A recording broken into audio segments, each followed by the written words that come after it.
Harrison Ford's gonna be in this flick.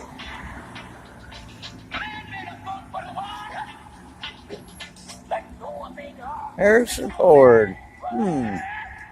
Interesting. But it's just extras today. 18 years old. One of them turned himself into police. The other was arrested with the help of the Fulton County Sheriff's Office. These are the fifth and sixth arrests in connection with the shooting. 12-year-old Zion Charles and 15-year-old Cameron Jackson were both killed in that gang-related shooting back in November. 4 other people were also shot. Well, 2 people were killed in a house fire in Austell, and now a Mableton man faces murder and arson charges. Cobb County police say the fire started around 5:30 in the morning on March 12th. Firefighters found 2 people inside the home.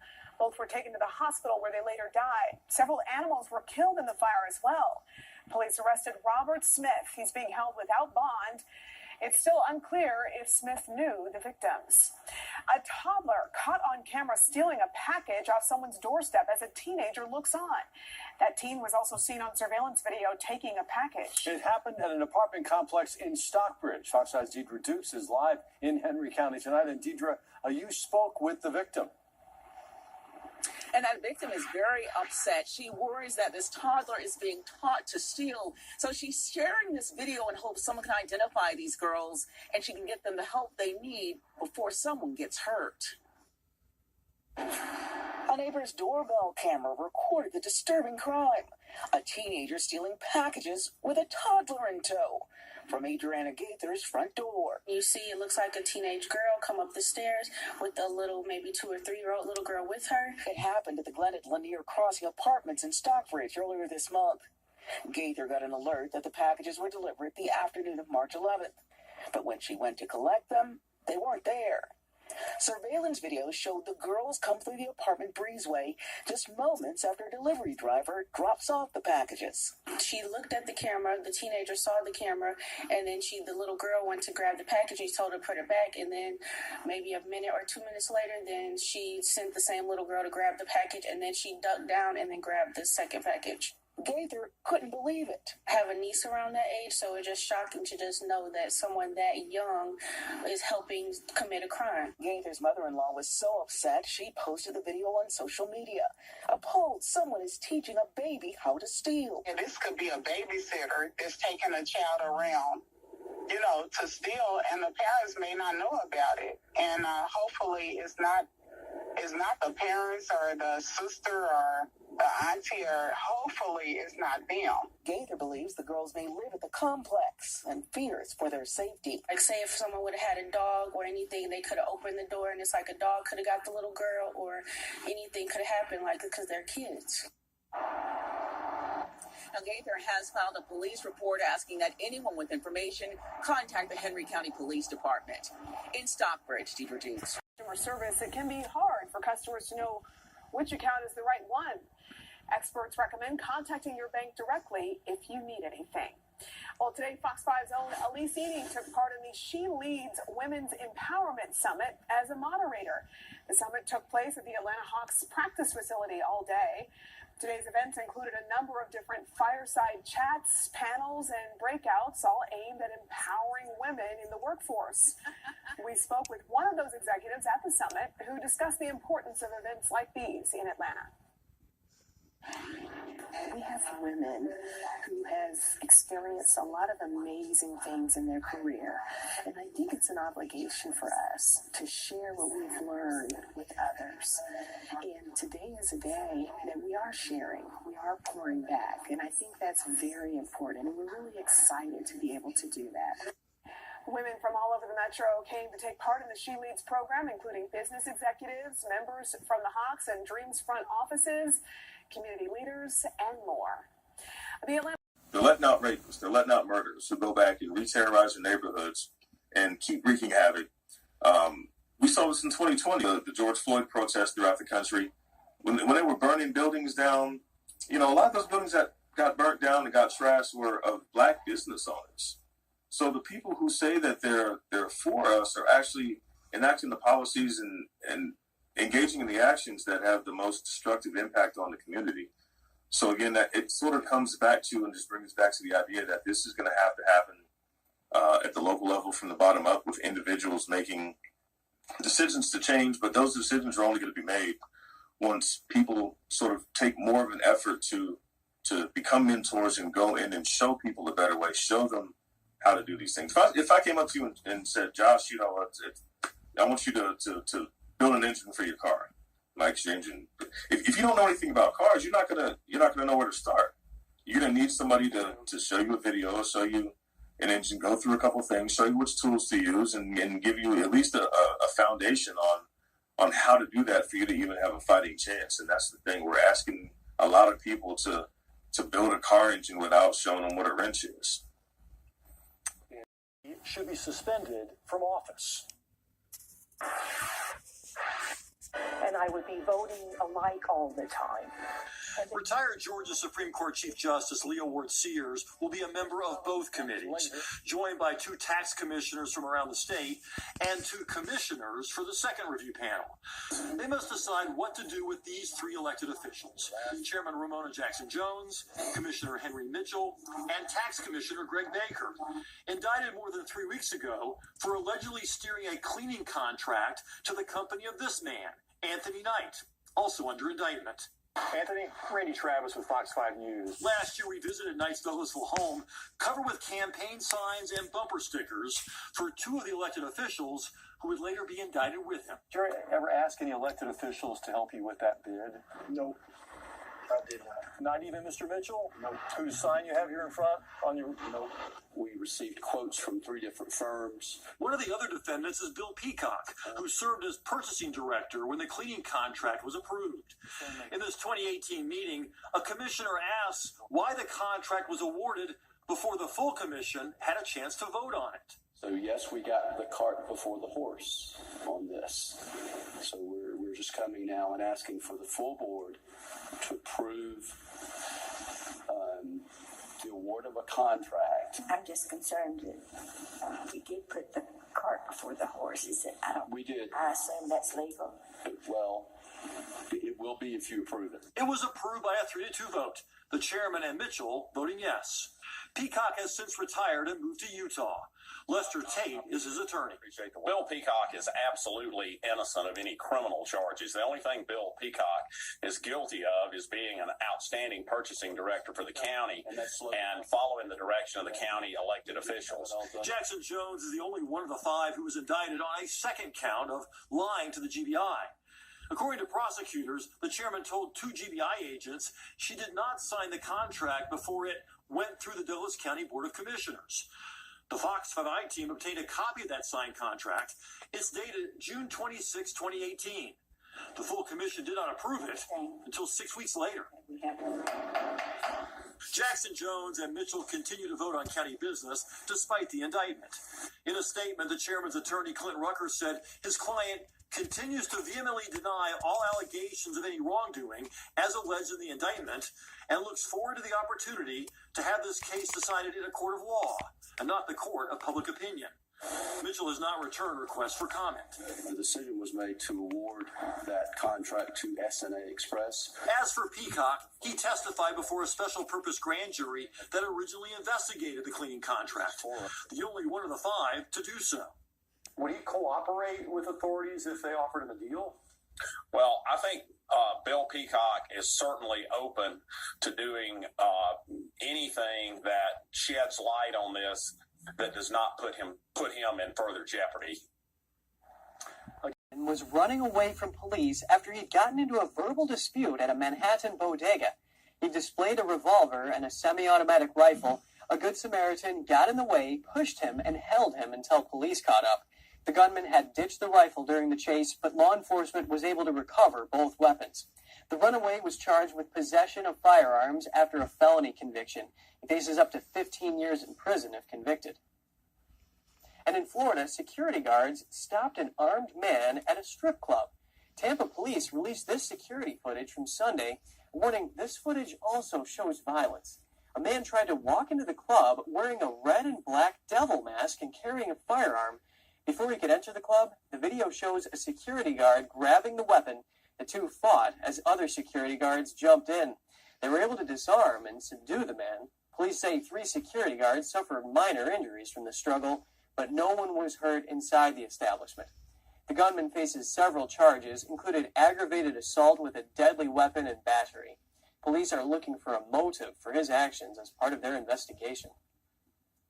A Michigan university is celebrating the arrival of spring in a very special way. The burning of a snowman is meant to bring warmer weather.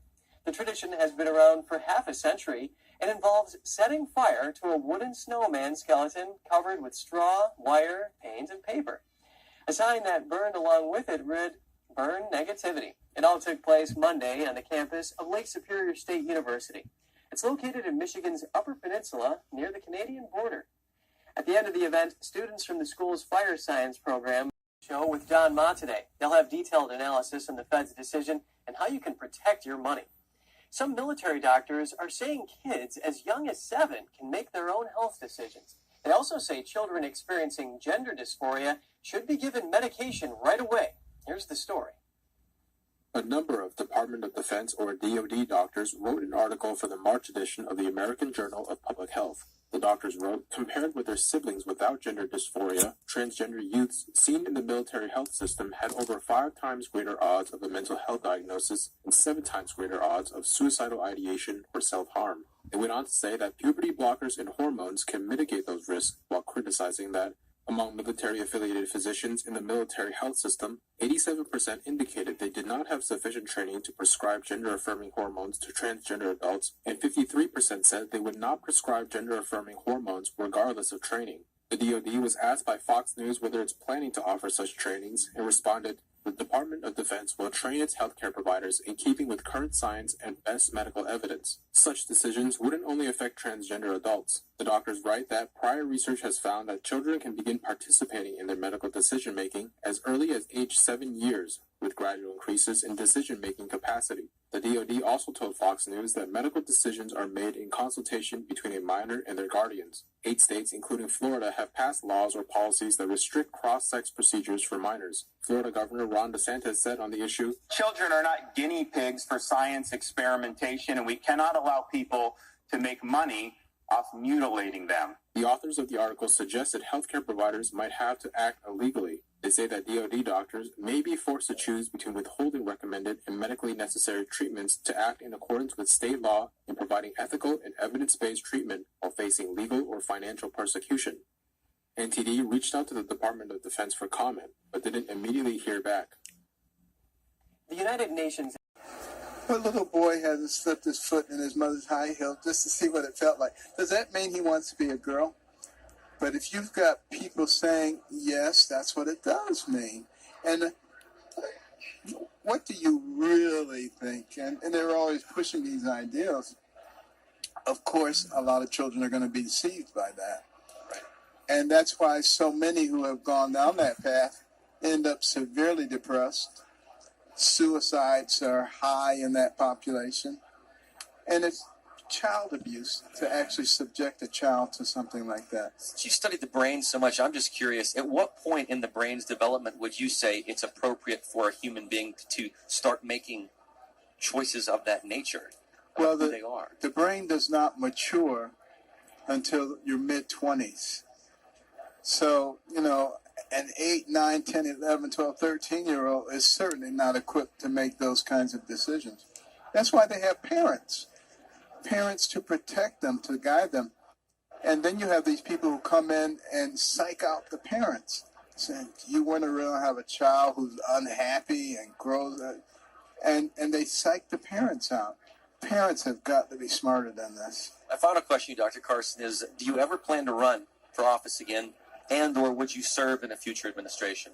Well, I will always do what the Lord wants me to do, but I hope that's not it. I hope to be able to have an effect from the outside with programs like these. We have our Little Patriots program, which is really teaching the children the fundamentals of who we are as a nation and the real history, because your history is the basis of your identity, which is the basis of your beliefs. So we've got to get back and we've got to shore up all that stuff if we're going to succeed as a nation.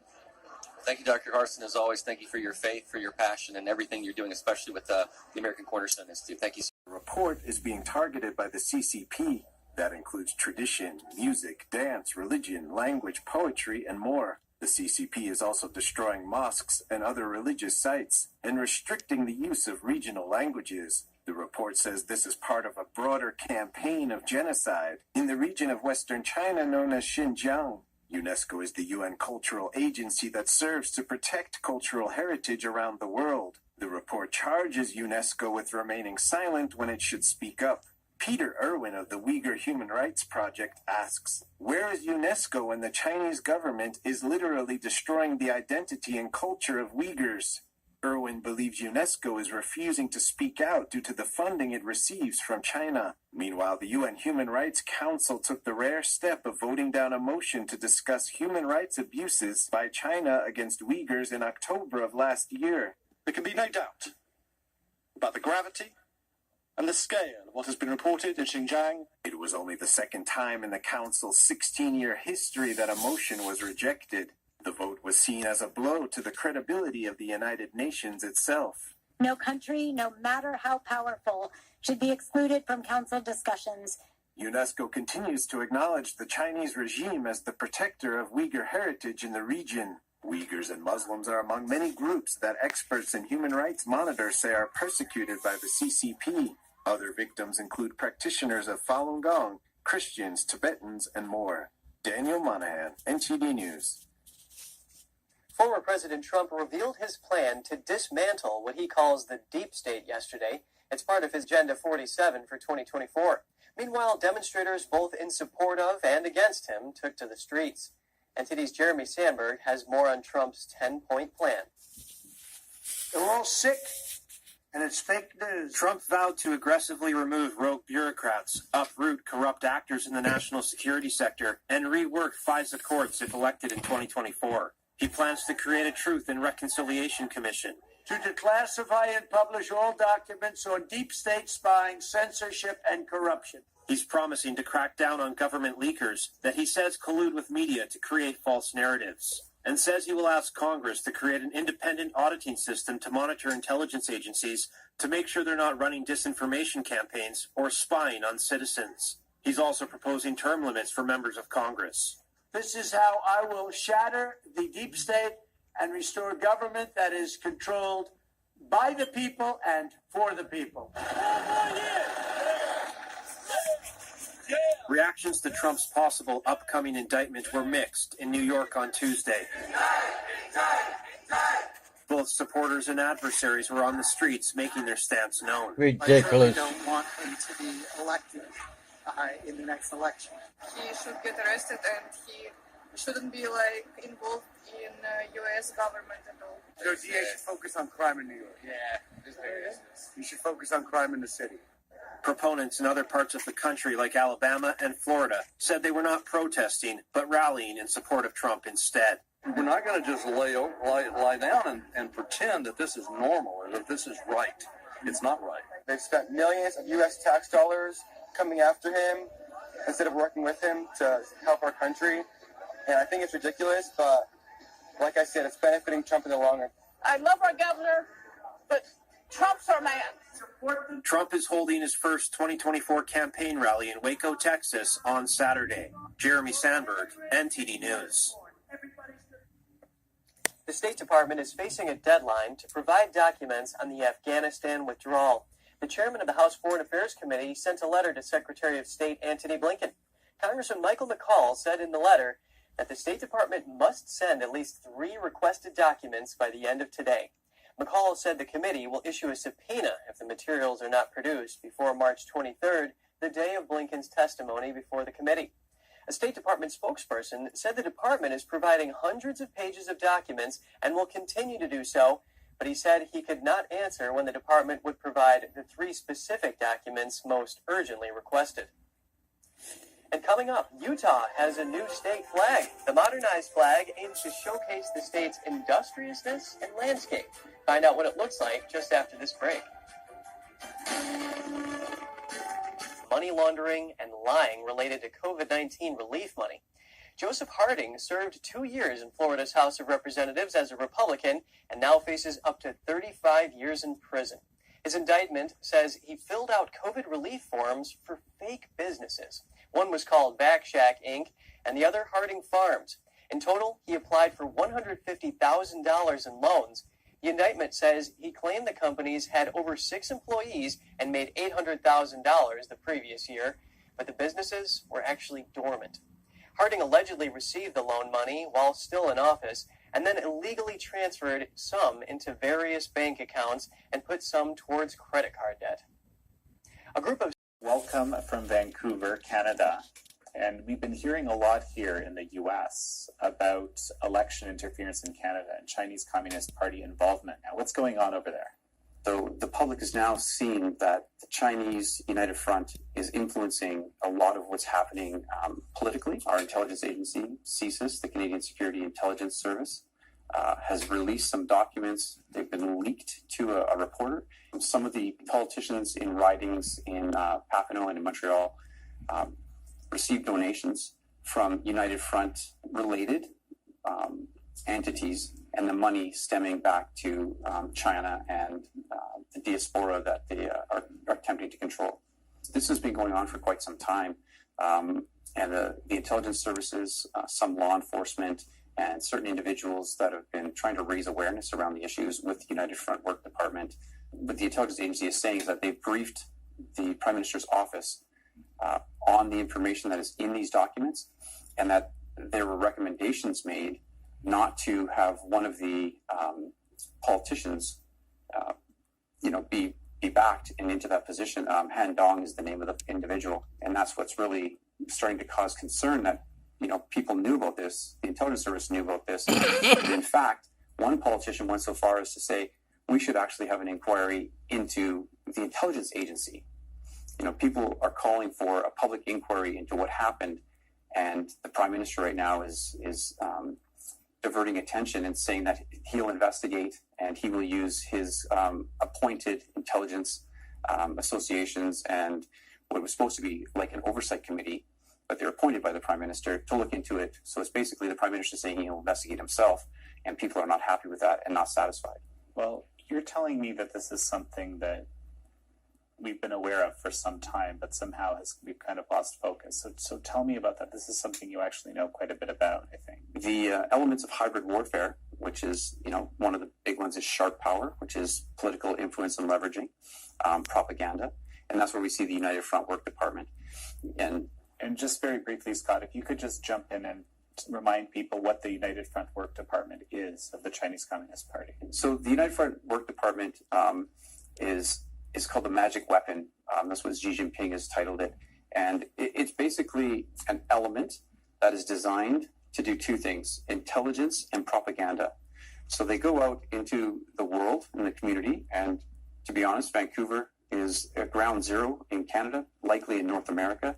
And it's there to collect information and bring it back to the CCP about, what opportunities there are, technologies, a lot of the espionage pieces, and that correlates to the spy agencies within China and also the People's Liberation Army and others that use this information. And then the propaganda piece is trying to influence and leverage whatever they can, whether it's corporately or politically, in favor of the objectives of Beijing. So we're going to talk about all this, but before we go there, you've been an intelligence guy for decades, and maybe give us just a picture of your career span up to today. Certainly. I first joined the military in 1989. I've served in the Army, the Navy, and the Air Force. My last position was in intelligence, where you have to be selected to be able to get into the intelligence in Canada. It's not something you can just sign up to be. And I worked in military intelligence for 15 years. And, my career saw me in Afghanistan, doing a lot of different work with counterterrorism and that type of thing. And I left the military and moved on to the RCMP, where I came in and was identified as an intelligence person. So they asked me to take a look at a few things. One of the big ones was a pilot project looking at conversions between transnational organized crime and national security. Now, one thing for the viewers to understand is that the Five Eyes, which is Australia, Great Britain, the United Kingdom, New Zealand, Canada, and the United States, we have an intelligence agreement to share information. All of the Five Eyes have a strategy on transnational organized crime, identifying it as a threat to national security, all but Canada. So what that does is it allows the different elements within that country, so within the United States, military and law enforcement are able to share information that isn't just law enforcement sensitive. It's national. Money through the back door, right? And if we could cut that off, that would be great. And more on China. Sandstorms shrouded Beijing in northern China on Wednesday as air pollution rose to hazardous levels. The sandstorm blanketed buildings and roads in a thick cloud of orange dust. Beijing has experienced sand and dust storms over the past several days, causing pollution levels to increase drastically. Today, the air quality index reached a level considered very hazardous to human health, a figure that is more than 37 times the daily average guideline set by the World Health Organization. Visibility is very poor in many areas, but residents in Beijing said the weather mostly didn't hamper their daily routine. In terms of effects from the sandstorm, there is the smell of dust on the subway. But when I go outside, I can't feel it that much because the subway entrance is very close to my home. The impacts are not that great, but can still feel the effects of it. This is the third sandstorm this month. A government agency issued yellow warnings for nearly a dozen provinces for Wednesday and Thursday. Beijing is regularly hit with sandstorms in the spring, with the smog made worse by industrial pollution. For the first contracting firm, and we are already beginning to leverage it to, take notes, compile highlights, to offer it to our customers as a service capability. Researchers also found that widespread adoption of AI has possibly been overstated to the public, such as for legal professionals who need trusted research. Automating background research could make decision-making more time-consuming, or could create bottlenecks like longer wait times for court cases. There's a long list of occupations without any exposed tasks, but an OpenAI worker notes that this does not take into account that machinery could also be operated by AI. Sean Marshall, NTD News.